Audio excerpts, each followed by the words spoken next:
comments here. So we are live. There you go. Let me just double check if we are all set to the LinkedIn site. It looks like it.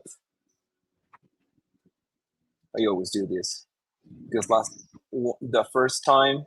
There you go. We're live now. So thanks a lot for the people that are joining us to this for our latest webinar with the CLOC Mexican region. This time we have a really good guest. Her name is Frances Pomposo. And for the people that doesn't know her, well, I will let you, Frances, to introduce yourself because I think you will be way better than me. Thank you, and thank you for having me. I'm Frances Pomposo. I am the VP of Legal Strategy and Operations and formerly Chief of Staff to the General Counsel at Splunk. And then I also serve as a board member and treasurer for the CLOC Board of Directors. So I'm very excited to be here to be able to participate in this conversation, and thank you for inviting me. Thanks for you for spending some time with us. We just have an hour that we have a lot of things that we like to talk about. But before we jump into the technicalities about CLOC and what we can do with the legal operation, let's talk about yourself, Francis, because I'm really interested in knowing in getting to know you a little bit better. So what would you say is your favorite movie or top two? Favorite movie, off the top of my head, I think it would probably be Goodfellas and The Curious Case of Benjamin Button. So I think those are my favorite two. Those are good ones. I mean, The Curious Case of Benjamin Button, I think I saw it already like 2 times, but Goodfellas like probably like 10.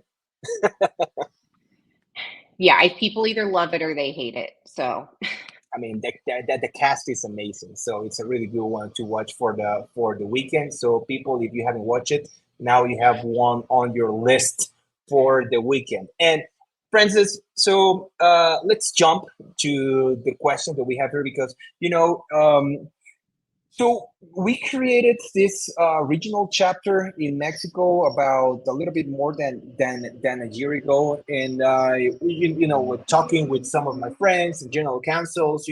I've seen that there's a lot of buzz, around, especially legal tech, because everybody wants to jump directly into technology, but also about legal operations. But I think there's still a little bit of misunderstanding of what it really means, because usually when you talk about legal operations, the first thing that comes to their head is technology, CLIs or artificial intelligence, document automation.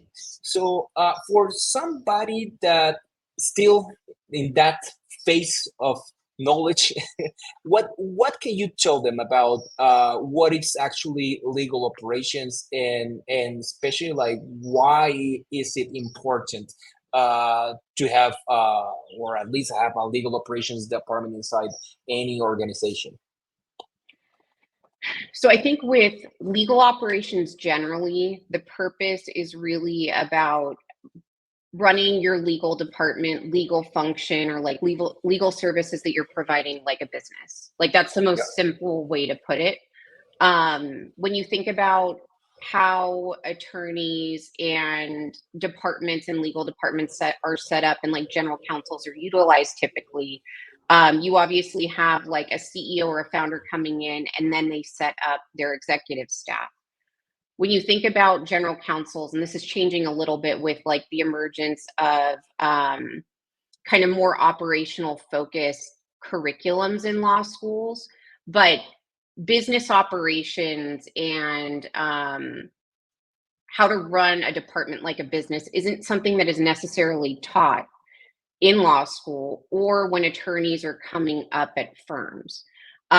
They obviously can glean those skills, and you have a ton of business-minded professionals that are doing those things already. But when you think about what is part of like what is kind of hammered into their learning and expectations and just understanding the art of what's possible, that's not really included at this point generally. So when you think about legal operations, it's really making sure that the general counsel or CLO is able to focus on the right work at the right time, but also set up a legal department that is at scale and is operationally like sound and savvy from the beginning. So if you think about if you're coming in as a general counsel or like solo attorney, wouldn't you want to make sure that you're setting things up in a way that are durable versus having to constantly be like, oh, I didn't even know about that, or that was possible, or I randomly bought this tool because my friend said they use this tool. And then you take a step back and you're like, we don't even need this tool and it doesn't fit with our overall tech stack. So I think it's really just about bringing that kind of operational rigor to legal departments. On your point about like confusion around the market generally about legal operations, that isn't something that is unique, I would say, to like Mexico or a regional group, unfortunately. I think CLOC and legal operations professionals have made a ton of progress in making sure that there are like foundational models and resources, and now most companies have a legal operations professional. If it's like a Fortune 500 through 100 company, like they have legal operations, which is great. The challenge now at this kind of like 2.0 level that we're at, where people know about it, is really making sure that we're writing the narrative about what the role and the impact is and not letting others do it for you. Because what ends up happening is people go into legal operations and you have someone that is a generalist or someone that is an analyst or focuses on finance, and they're being deemed as kind of an equivalent as someone that may focus like on development and technology, and it's not apples to apples. So I would love to say that that's something that is only going to be happening in emerging areas, but it's something that is still top of mind, I think, for everybody. Right. And well, actually, whenever anybody asks me, well, actually, I was in a podcast recording just before we jump into this webinar, and at the end, one of the main takeaways that they asked me is like, how can we learn more about legal operation and generative AI? And I was like, just go to CLOC. It's like, I think it's a community, it's a global community, which is like really good. It's not just local. What happens a lot with bars or lawyers associations. So this is a global community where people can share a lot of their experience. And I'm guessing that was one of the main reasons how CLOC started, right? So I'm really curious, Frank. So you can tell us a little bit on your experience and how how CLOC happens, basically. So it's essentially the same need, but kind of at a different point in time, obviously a few years back. So CLOC originally actually started as a small kind of like book club, is what everybody refers to it as. But essentially what it was is around 2010 in the Bay Area. There were a number of like industry leaders that were kind of in this emerging role, and they were having to advocate, establish, create career frameworks, kind of fight for their place in legal departments and just with visibility in the legal industry. So originally it was around knowledge sharing. I think it had around 50 members ish from various like companies in the Bay Area that were all realizing that it was better to create a community and to share freely where possible rather than having each person kind of cordon off and say, oh, this is what I've done, I'm not going to share it with anybody. There's a huge benefit in just standardizing and sharing what you've done, because the community aspect is so key, especially being in these types of roles and understanding where there are nuances, but like you don't always have to reinvent the wheel. Like you can use standardization, you can utilize what has been done before. And it really functioned honestly kind of like a support group, just so people could vent, they could ask questions, they could say, hey, are you facing this problem? So it was very grassroots. Since then, it's grown exponentially, which is amazing, but we still maintain as a very large part of CLOC the focus on community connections and content. So when you think about those three pillars, that's really what we're focused on as a nonprofit, is making sure that we maintain the large community, but also those kind of regional and like affinity groups within. So you still do get that kind of peer-to-peer, person-to-person interaction. We also have great resources like on our Community Connect platform. So to your point, if people are just starting out, there really isn't a better kind of one-stop shop for like breadth and depth of information. And you can see like resources, white papers. Our playbook just got released with like the CLOC Core 12. So like there's a ton there that whatever level you're at of knowledge or in your career that you can utilize. Sorry, I was on mute, but I was going to say that CLOC recently launched a Core 12 Maturity Assessment Playbook, which is really good. I think it was just released like in May 15th. It was this month, right? It was just like after the CGI. Yes, we launched it and announced it at CGI, and it's available now, so we can share the resources after. But if you go to CLOC, CLOC's website, you'll be able to very quickly see the maturity assessment playbook, and it's a great resource because what it allows you to do is really understand the Core 12 components that we use to kind of explain that large gamut of focus areas across legal operations, and then also layering in maturity, and it maps basically recommendations and places to start all in one place, which is amazing. I mean, I wish we had this earlier in my career, but it really is a great resource that the CLOC team worked for quite some time on. And it's cost less than 1 hour of an intern billable hour. And you can use it forever, which is great. Yeah, it's really good. It's really good. I just downloaded it like a couple days ago, and I think it's a really good place to start, and just to like switch your way of thinking about the legal department, because it's not just about being risk adverse and protect the company, but it's more about how you can become more effective as a legal department with the other business departments of the company. And you know what, Francis, that it's really, well, it's not strange, but I think it's because it's still something that can be considered as innovative and new. And there's a lot of people that still struggling, right, on how to implement it in their organization, even though you can tell all the benefits that you can imagine. But like when CLOC started, and I'm pretty sure that was like 2020 and 10. I'm pretty sure like legal ops wasn't even a term back then. So what would you say what was like the main challenges that CLOC, or at least that this small book club faced at the beginning? So I mean, at the beginning,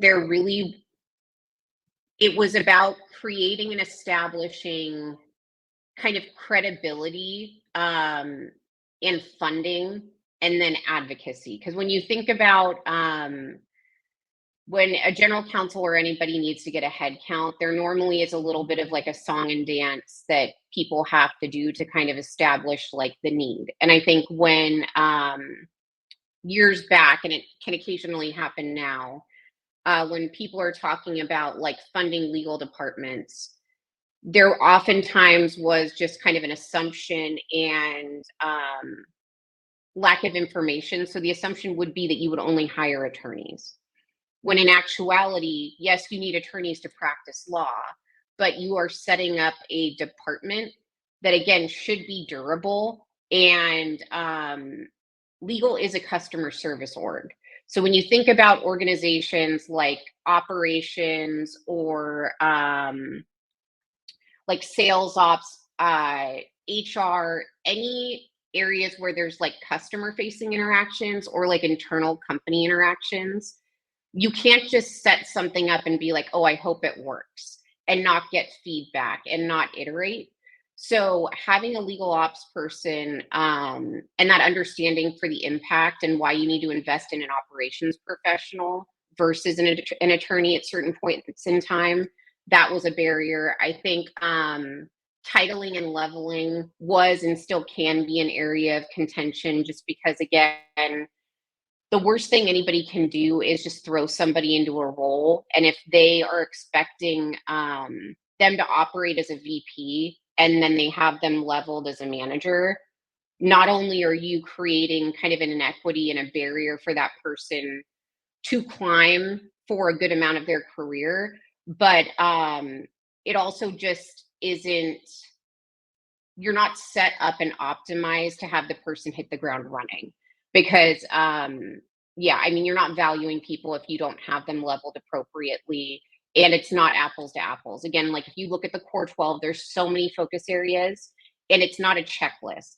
So it's not to say that every legal department needs each one of these and then you need to have them all laid out within a year. It's actually the opposite. You should be extremely thoughtful about what you're laying out, what you're committing to, and then also like constantly assessing where you're at and then taking it to the next level. Right. And let's talk about your experience, Francis, because I really would like to know more like practical and in your experience in your work. Like, can you tell us a little bit about your experience as chief of staff to the general counsel at Splunk, and maybe just a little bit for the people who doesn't know Splunk, what it is all about, and then we can go to your experience there. Definitely. So I have been at Splunk for almost 2 years. And within my role, I kind of have a dual role, which is, I wouldn't say it's unique within legal operations, but again, that's the beauty of it. It's not one size fits all. So I have a team that focuses on strategy and operations for our legal department. And then I also, in my role, have acted as chief of staff to our general counsel. So that's kind of like the gamut of the role, and I can dive in a little bit deeper. But when you think about Splunk, we really are a cybersecurity and observability platform that focuses in on really connecting your data and providing visibility across the board.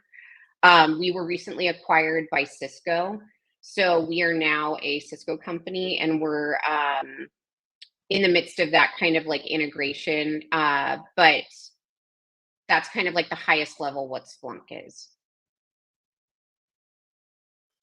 And like, can you tell us a little bit some of your responsibilities, or maybe talk about some of the key skills that in your current work? Definitely. So in my role, the part that I really enjoy about my role is kind of the breadth and kind of macro visibility that you get in that type of role, because legal departments generally, and when you think about a general counsel's purview, legal departments really do connect everyone. And that's kind of the beauty of like the legal function is not only are they risk advisors and business partners, but they're able to see kind of around corners for like trends, risk areas, things that need to be addressed. And like that's the biggest value add, really. So when you think about partnership at like the C-suite level with the CEO, the CLO or general counsel is the one that is responsible for advising, partnering, mitigating risk, and helping to remove roadblocks.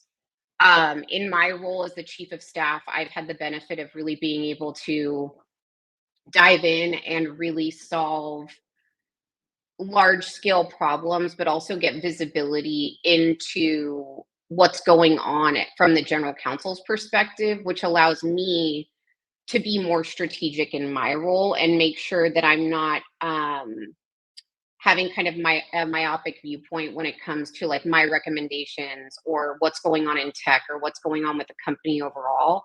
And I think that's one of the biggest recommendations that I can make to people generally, even if you're not in a chief of staff role, but to really kind of challenge yourself to think about that more macro perspective. Because if you're just focused in the weeds on implementing like a ticketing system within legal, or asking for headcount, but you're not taking into account what the company is facing, what their challenges are, what their like capital performance looks like, if they're struggling from a revenue perspective, and you're not kind of speaking the language that's going to be most impactful. You're honestly you're creating challenges for yourself that are going to need to be cleaned up later on down the line. So just even asking yourself about like audience and impact, and challenging yourself to think about, like, from a CEO perspective, why would they care? How does this benefit them? I think that's the part about my job that I like the most, because it does give you that perspective. We also are able to solve a ton of problems and really partner with our business partners across the company. So when it comes to just ease of use with interacting with the legal department, or making sure that we're utilizing tools and technology within the company, or looking at opportunities to use AI to like make it easier for people to find things in like corporate policies and things like that. You get the gamut of tools, tech, everything in that core 12 framework. So I've really enjoyed my role at Splunk because of that. Yeah, and that was exactly what was going to be my follow-up question, because we've been, well, when we just started, we talked about technology, which is like one of the things that people, is the first thing that people think about when they hear about legal operations. But can you tell us a little bit about, like, you know, what's the important what's the importance of the clock 12 core principles, and how have you implemented? I mean, we don't have to go through all 12, it's going to take a while, but can you give us just like a couple of examples? Because technology is one, but you were also talking about strategic planning, right? So can you give us just like some examples on how some of those 12 core principles have been implemented in with your team? Definitely. So the beauty of the playbook is really, again, it's not one size fits all. So when you're thinking about what you want to focus on and take on, there's a couple different factors to take into account. So like with Splunk, for example, coming in, I had the benefit of coming into a team that was established. So from a maturity model perspective, they were already at a above foundational, and it wasn't me setting up from like the ground up a 1.0 function. I was able to come in and very quickly calibrate to say, okay, I think we're at these various levels with budget management, business intelligence, firms, and vendor management, knowledge management, and then kind of say, okay, based on where the company is at, the areas that are important to the general counsel, and then the resourcing that I have available in the budget, what are the most impactful areas that I can focus on? So you can be very deliberate, and I would encourage people to kind of use it as a litmus test, especially when you're starting in a new role, to say and kind of calibrate, what am I coming into and what do I want to strategically add? So with Splunk, for example, one of the areas that I doubled down on and wanted to focus on was project and program management, because that was an area that wasn't established, and we wanted to make sure that we were creating a model at scale with the resourcing and budget that we had. So we were able to quickly kind of come up with a plan, an intake mechanism, a change management model, and kind of resources to train the department on. So then we were able to very quickly create this kind of resource pool that has been really successful and impactful, where we have 2 project managers that are basically department resources that are assigned to kind of the most strategic and impactful projects across the department that impact the company in a number of different areas. So that was one where we used like the Core 12 framework very like strategically. And there's some in there that you wouldn't normally think about. So when you think about like org optimization and health or service delivery models, those are things that you don't typically kind of think about. They can oftentimes be afterthoughts. And org optimization and health is a really big part, I think, about kind of like the chief of staff role and like strategy and operations in legal. So it's making sure that from a design perspective, your legal department is optimized and set up to scale internally for your business partners, for what you're being tasked to do with the company, but also for the best interest of the legal professionals in your organization. So like manager training, leadership, cultural diversity, DEIB training, making sure that there's like recognition and awards. So like things that are kind of HR focused, those go into a well-oiled legal department as well. Right. And as you said, that's something that you don't learn at school. That's something that you learn either in your experience or talking to some other people with the same experience or that have implemented before in their organization. And I think that's one of the most valuable things about CLOC, because you can talk to people who have been there, right? It's an international association where you can just like, send a text message, and I've done it. That's one of the things that I think I love the most about CLOC. Is like everybody is really open to talk about something, of course, legal operation wise, right? And I think that, I mean, if you remember, what I did is I just started, sending LinkedIn texts, and everybody, like even you're one example, Francis, and thanks a lot for sharing this experience. And but for people who are not, they don't have that type of knowledge, and I would say that this is a really nice example that, or maybe luck, or maybe it was really cool that when you entered to Splunk, there was already a team.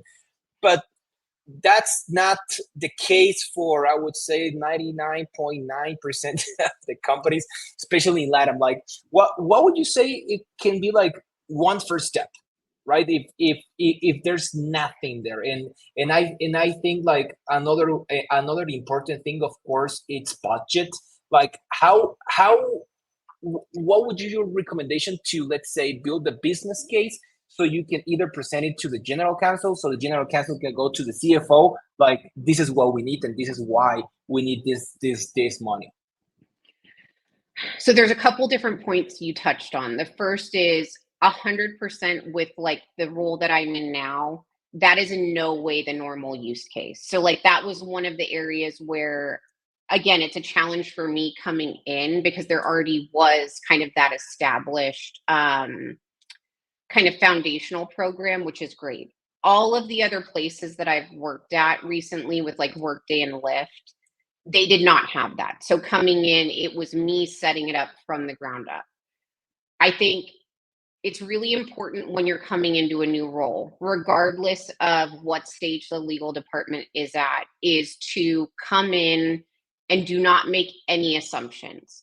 So go in and do kind of a survey of what is there and available, and talk to your business partners. Because then you will be able to create the most relevant and thoughtful kind of proposal for focus areas in a business case. So why I say that is, let's say you go into a company and it's a legal department, you're a legal ops kind of team of one, and the general counsel says, okay, we don't have any tools, we don't have any metrics or data, we don't have that much, you don't have any budget. That can oftentimes be the case. Where would you start? So I think if you can start off talking to your business partners and who interacts with legal, you can very quickly understand, okay, what do we need to tackle thoughtfully, but also what is the most, what's creating the most risk, what would create the most value add, and how can I utilize what's available to me already without resourcing or headcount to make an impact quickly. So what I always tell people is to go through and like go to your IT person immediately or go to your procurement team and ask them to run a download of what tools you already use at your company. Because then you can go in and say, okay, this is kind of what I have in my back pocket to know. I don't think anybody off the bat should be making any decisions on implementing tools or technology before you understand what the problem you're trying to solve is. The worst thing that anybody can do is stand something up and be rushed about it, because you're going to have to do a ton of change management. You can very easily deviate off course, and it's just not, it's not the most kind of fruitful or strategic way to go about problem solving. So I think if you talk to your business partners about the problems they have, make friends with them, listen to them, understand the problems that they currently want to solve, and then talk to your general counsel, talk to the CEO if you have the ability to do that, or get that information from the general counsel. You'll have a pretty healthy kind of spread of information that you can assess. And then you can go in and say, okay, problem number one, that's the most impactful. We need to focus on ease of use with the company interacting with the legal department. Okay, I need to create a ticketing system. Amazing. What do we need to know from a metrics perspective? Then you can go into your procurement or IT person and say, okay, what do we use currently? Oh, we have Jira, or oh, we have ServiceNow, whatever across the board. And then you implement that thoughtfully. Then you can dive in to like financial management.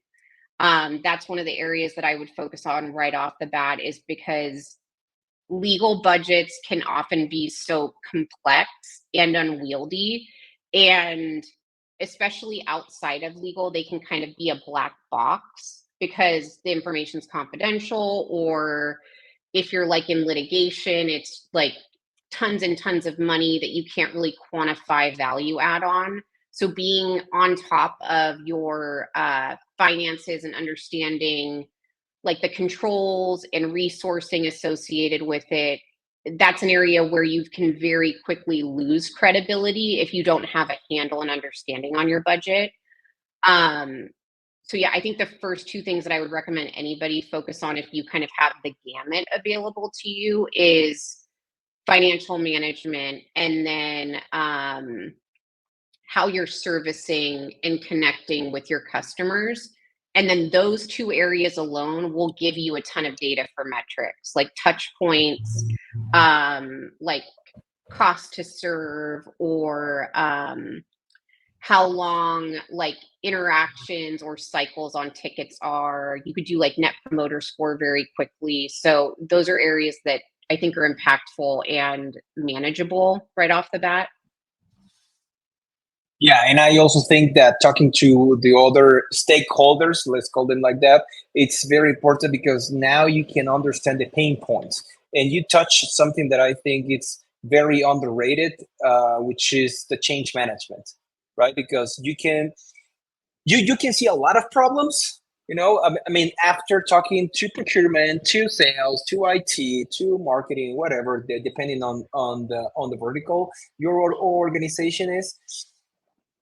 And if you want to implement, this is something that I would like to ask a little bit later. If you want to implement something new, it doesn't have to be like a new technology, anything new, like a new process, without telling the stakeholders the benefit. There's going to be a lot of resistance there because they know there's a pain point, but if they don't see the benefit of this new piece of technology or process, they're going to be like very adverse to it, and it's going to take forever just to train them or make them go through that process, because uh, adoption is one of the main issues that we've seen. I mean, for me as a CLM consultant, that if you don't tell them what are the benefits and you don't get them excited about it, that's gonna be like a real problem there, because it's gonna take forever. Like if you want to change a lot of things at the same time at the organization, and it's gonna take like 4 months training, they're gonna hate you, and it's gonna be as smooth as you would like to. Yes, and you're touching on a really large topic and theme, just generally about change management. That Mhm. is one of the biggest areas that I would recommend anybody going into legal operations to like really read up on and understand, because without having that knowledge and understanding of how people interpret change and learn, and how long it takes someone to even glean data points from like an email or a training or anything like that. People have to hear things multiple different ways at different times throughout like a change management journey to absorb it. So you sending an email to a department saying like our CLM is live, that's not going to go well. It needs to be like, you need to focus on like customer experience and figuring out what is that person's kind of persona and use of that tool look like. And the more you can curate and handhold and have early adopters and feedback and really highlight what is in it for them up front, the more seamless the kind of rollout will be. But that's something that I think a lot of people don't think about right off the bat, is like change management. Change management is everybody's job, especially in legal operations. So that's an area that I would definitely recommend reading up on, because it's a huge value add and kind of a strategy to have in your back pocket throughout your career, is that understanding of change management. Yeah, I really liked. It's been a couple of years since we had an interview in our Contract Heroes podcast with a friend from Deloitte, Chris Kiatek. He works at the Poland team, and when he was approaching to change management and adoption, one recommendation that he did that I really like is that think about it just like Hollywood when they do movie premieres.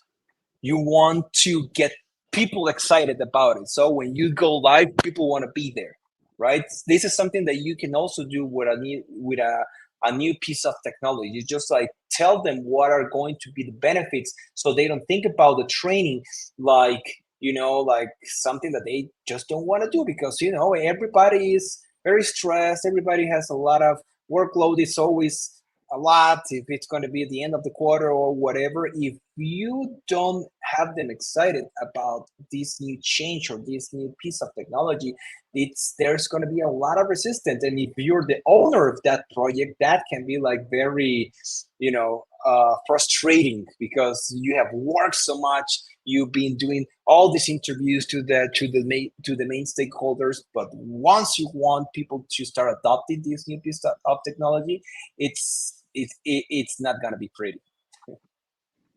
I think we've all been there with that. And if you haven't, like, count your blessings. But if you do go in and kind of understand that up front, it does help a lot. The other thing that I think is really great is to kind of strategically like understand your audience. So let's say within like your department, if you think about the spread of kind of how people react to new tools and technology, like there's a adoption model that a lot of like consulting agencies use. But if you look it up, it's basically like you have early adopters, you have laggards. If you strategically understand kind of your market within your legal department, you can really minimize a lot of back and forth and adoption issues by targeting those groups strategically. So kind of having plants kind of within each of those groups where you have them test, you have them go in. And if you can convince someone that would have been kind of like a naysayer or a laggard typically up front, and they can be your kind of advocate, that builds credibility and just runway so quickly, rather than you fighting a battle with that person that can often be kind of the noisiest, squeakiest wheel, if you win over them up front, it kind of is a snowball effect for the department, but then it also allows you to have a kind of a built-in advocate for like a marketing campaign on it kind of right off the bat. Right. And since we're talking now about technology, Francis, so what would you recommend for a team that is looking to implement a new piece of technology? I know we talked last time about entity management. Now we touch CLM. That would be interesting because I mean that's what we do, and I think that's one of the big players in the legal tech markets, and you can see that. Like in CGI, I would say that most of the vendors exhibit call where CLM, it's because everybody has a mess with their contracts, but it's a really complex piece of technology because, as you said, with legal operations, it touches everybody. It's not just for the legal department. Contracts are not owned by legal; they're owned by procurement, by sales, by whatever you want. But like, how would you approach or what would be your recommendation for either a general counsel or a director or the head of legal operation that is looking to implement, let's say, a new CLM in order so that it change? And we can touch also about like how to make the change management a little bit more smooth. So to be honest, I would tell anybody that's gunning to implement a tool to hit the pause button. And the reason why I say that is because the biggest challenges that I see people, general counsels, legal operations professionals, coming in and doing is trying to fix failed or not strategic or not well executed or just dated implementations of tools and technology. So the first thing that I would say is, again, like, take a step back. What is the problem that you're trying to solve? And what are the non-negotiables? So if it's about like contract execution and having like a system of record where you have your contract data and you can glean that information, and a fully functional automated way from kind of soup to nuts, that is a viable project, but it also needs to be staffed appropriately. You need budget, you need tech help. Like, depending on your implementation and company size, like there's a lot that goes into that. The first thing I would say is like, understand your data. So like, if you do have contracts, and most companies, even without a CLM, have contracts, have you done the kind of data analysis to understand like what fields are important to you, or just setting up that foundation up front so you can utilize playbooks, so you understand the terms within your contracts. Without having that data up front in whatever CLM tool you use, it will not function the way that it's meant to. So having like that data download of what's important to you from your contracts first, and understanding that, and having playbooks and templates set up first, that's what I would tell people before even looking at any technology. The second thing I would say is talk with your business partners and IT to understand what's the larger company roadmap. Because if you implement a tool for like contract management that only works for legal in one finite area, but it doesn't integrate, and you need 30 other different tools to interact with someone and it's not seamless, that's not a good implementation and it's not strategic. So like, the question is a good question, but I would reframe it, because I wouldn't recommend that someone just jump into getting a tool. It's really being thoughtful about what you're trying to do, how can you cohesively implement it so it is durable, and then making sure that you're clear about like ownership, infrastructure, budget, all of those things, because like a CLM implementation can very easily be millions of dollars with like resources, headcount, and it's not a one and done thing. Like, you have to maintain it, you have to like utilize it, groom the data, all of that. So my big recommendation would be to be extremely thoughtful and company focused if you're going to implement a tool, versus just saying, I'm the head of legal operations and I need to implement a tool, I'm going to just throw up a CLM. Like, the more you do to kind of set up a plan that is thoughtful and benefits the company, the better off you'll be. Right. And I would add there that, of course, if when you want to think about to the whole organization and to your what are like the long-term plans of the organization, one of the main problems in technology is that every department has their own software, and most of the time they work at silos. So there's a lot of data that are in the ERP that you also want to have in your CLM, because you got, purchase orders, you got amounts, you got the name, vendor management can be also in the ERP system. If you work with the CRM, okay, you also want to work because sales team is already trained to use, let's say, Salesforce or whatever, any other CRM. Like, how can you connect those? And you got to think about it in the long term, because if you are going to use one CLM for procurement, then another one for the sales team, it's going to be a mess, because there's a lot of data. And this is one of the things that I really like uh, the most about thinking about technology, is that how you can handle data and how it's going to flow between all the systems. And one other thing that I would like to add is that, of course, you want to have a big project, right? Because sometimes you want to just be disruptive inside your organization and you know all the benefits. But most of the time it's easier to break it down and do it by phases. Just start with an MVP. You don't have to spend $5 million for a CRM. You can just start with an MVP, like something as simple as an NDA. Everybody hates the NDAs, and procurement doesn't need to knock the door of the legal department to have an NDA with a vendor. It's not even inside, they don't have even a contract. You just to start negotiations so you can share the RFI so they can give you a proposal. You don't need to bring the legal department there, because it's going to increase your costs. I mean, that's something that, and those are like quick wins, so people can see the benefits. You identify the pain points, you provided a fix, they can see the benefits, and then you can scale it. And once you have scaled it to other departments, then you can think about integrations, because I would say that integrations are also it is usually the most expensive part of any type of implementation, because it usually takes two different consultant firms, one for the ERP, one for the CLM, to coordinate. Then you will want, like, it depends if you want to do like a Scratch API integration, or if you want to use a middleware. They are not cheap, you know and you want to think about it like that. So I really like how you how you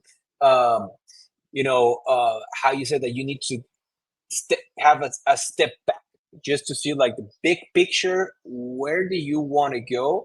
And then from there you can start planning, what are going to be those quick wins. So at the end, that part of change management is going to be, you know it's never easy. I can say, like, there's the secret sauce to make the perfect change management. That there's not.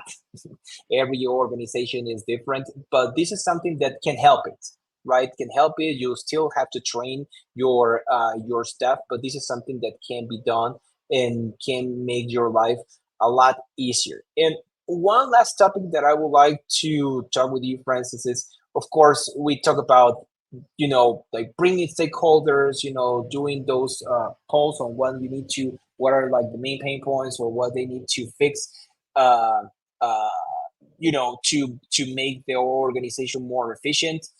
But, like, how important is cross-functional alignment and collaboration, to achieving in legal operations? It's very critical. And the reason why I say that is because, again, with legal's role and the viewpoint that you have, legal touches everything. And I think there's different layers to like business partnership, but just generally speaking, if you have goodwill and relationships set up across the company, your job in life as a legal operations professional becomes so much easier, because if you run into an issue and you don't know where to start or who to ask, if you have someone that you know and that you've helped and that you've partnered with, your kind of journey moving forward is so much easier, because then you at least know that you have someone that you can, like, even at the most simplistic level, like bounce ideas off of, kind of use them for UAT, get their feedback on rollouts or implementation, any of that. But also, when you think about legal, perception is a big area of legal. So if you're a legal department and you are perceived as like an organization of no, or a brick wall, A bottleneck. yes, your business partners will not use you. Your net promoter scores or like customer satisfaction will be low. People will not go to you for legal issues, which is very concerning and can be a huge risk. And then people tend to focus on the fact, if you have that kind of brand internally, then it becomes so much easier to focus on legal just being a cost center, and legal, like, the negatives about any department. So if you have like a good business partner relationship that goes both ways, then you are able to have that give and take in partnership. You can solve problems that are relevant to your business partners. Again, the worst thing that someone can do in a legal operations role is have blinders on and be like, this is important to legal. I'm serving only legal, and this is what I'm doing. Like, my team asked for this tool in this way. That's great, but like, legal's not the only function. So really making sure that you do have those business partners and those feedback mechanisms, and you're considering the different audiences, can often be a blind spot. Because let's say with like your finance team, in legal ops, you likely have a finance business partner. They have things that they need to report to their bosses, the CFO. They have metrics that they need reports, things like that. If you can speak their language and give them what they need in a way that is automated, efficient, and solves their problems, but also yours, that's hugely beneficial. And that's like a win. It's a win-win for everybody. The same goes for like procurement or sales ops or any of the other organizations across the company. That partnership is needed, and it is a give and take, because again, legal exists for companies as a business partner. It's not legal just existing for the sake of legal on its own. Legal doesn't serve legal. That's not the purpose. They serve the company, its internal stakeholders, and then customers externally. So really making sure that you continue to focus on that is important. Right, and it feels more like a collaboration between the departments, and it's not that somebody is telling you or order you that now you have to use this CLM, right? And I've seen it a lot of times, especially when the owner of the project is legal, and when they say no, let's not ask procurement. This is something that we need because this is our software. I always tell them like, it it it's not really. I mean, Yeah. maybe the budget came from legal, but I think that if you want to make it, successful and implementation, you need to bring them to the table so they can tell you what they don't like. Because otherwise, I mean, we're all humans, and we don't like people that are not our boss to tell us what to do. But if they feel they're part of that project, maybe that's gonna make it a little bit easier, and they're gonna feel like appreciated that they've been asked about their opinion of what they've done. And I mean that's my experience. But I would like to hear just my last question, Francis. Like, can you share some examples on some cross-functional projects or initiatives that you've been part of? There's been a lot. So I think some of the like most recent examples would be like OKRs and strategic initiatives are like M&A integration, for example, at Splunk, moving through the acquisition with Cisco. That's an area where legal plays a huge role. And it's been really interesting and cool to kind of see that from the different stages of like the deal and the integration, everything with the deal close. And that's about as cross-functional as you can get, and it's across two very big publicly traded companies.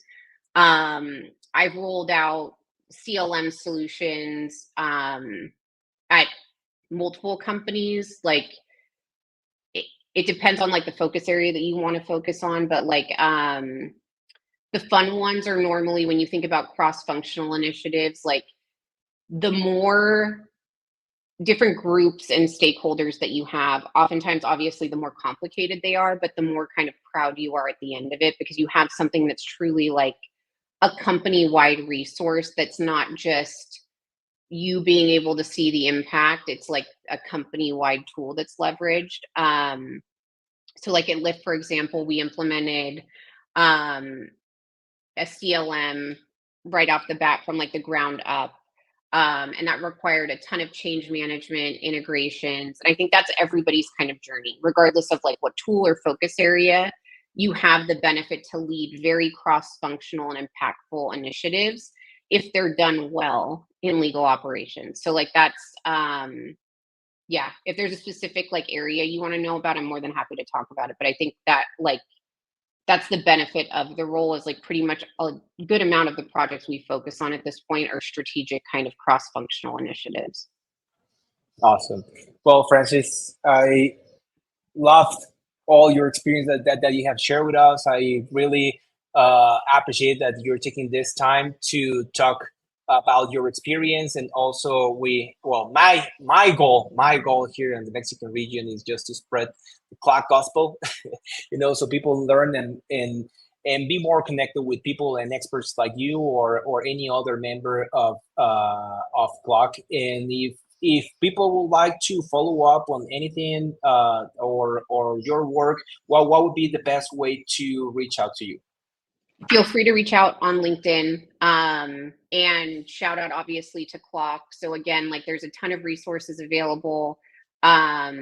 Check out this website that was shared in the chat. And again, like reach out to me on LinkedIn. I'm more than happy to connect with anyone or answer any follow-up questions. Awesome. So thanks a lot. Also, if you want to have the maturity model, I just put it here on the chat. You can just like click it there and purchase it. And thanks a lot also for the people that came to listen to us, and hope to have you soon again here, Francis. Thank you. Have a good one. Ciao. All right. Bye.